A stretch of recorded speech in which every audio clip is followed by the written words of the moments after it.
Alright, so when installing this factory integrated navigation system in the Buick Verano, the LaCrosse is going to be pretty much the same way. Basically, we got to get this stack out of our way so we can gain access to the back of the radio, which sits hidden behind this panel and the screen and whatnot. So to start, you're going to want to pop this guy right here up out of the way. You can actually lift the inner pocket up, pull this up, and this will slide up out of the way. Now we've already removed them because I've already had this car apart, but there are two small Allen or Torx head screws that secure this down here. This will allow this to pop up.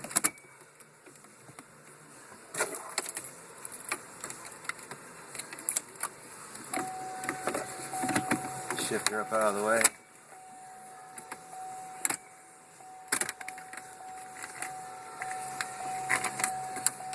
You can leave the silver just right on it.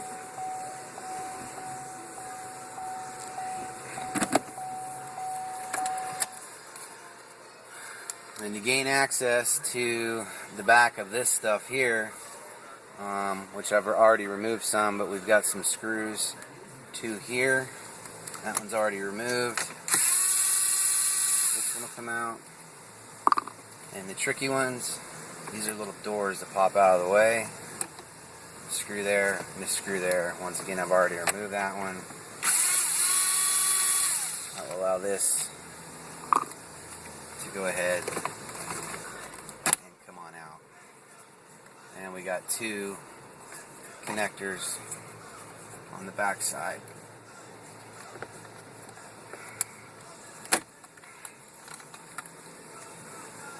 That need to come out. Set that out of the way. There would normally be two screws here as well, but I've already removed them. Screws here. This allows this to slide out. Also allows you access to now pull the screen. There are little notches here on the side. Once you get them over that, the screen will pull up and out. And since I've got this out, this is where you're going to mount the various components. There's three modules in this car that run this system. One's called the video switch module. It sits nice and perfect right in here. Had this been a permanent install, double side tape it there out of the way. This is the T-harness we supply for the monitor. So this is normally the factory plug plugged in. We also supply this T-harness right here. That's where the USB factory plug. So unplug, plug our T-harness in, and then it plugs into the video switch module.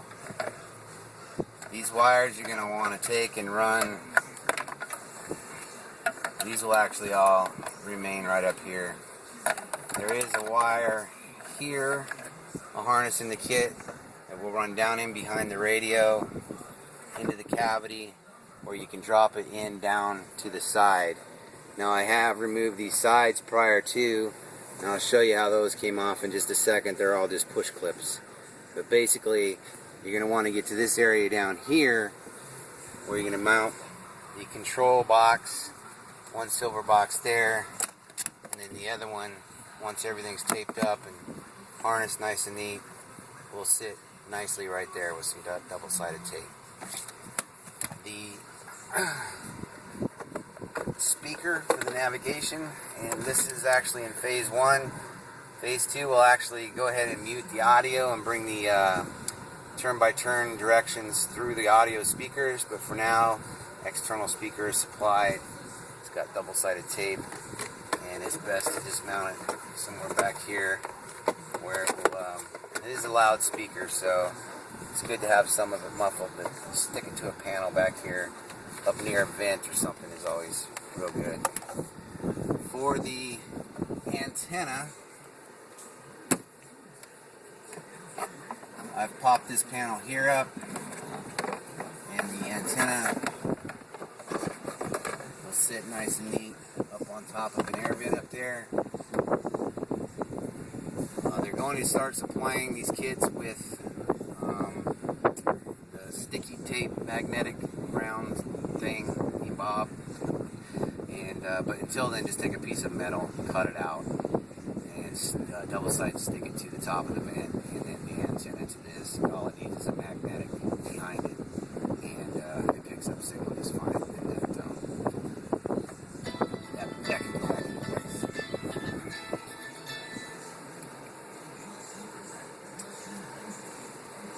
As far as the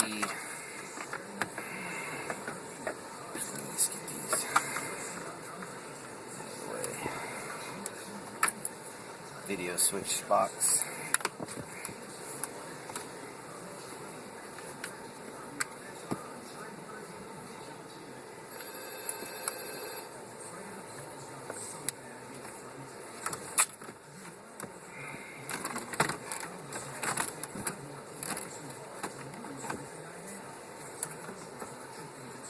Now I will warn you, with the new T-harness that's supplied, this is our T-harness that's been supplied. When you're going to put this radio back in, it is very challenging to get this all arranged just right back in the pocket back here to allow this radio to slide in without pinching. So a little patience will be needed. But as you can see, the harnessing runs down into this cavity.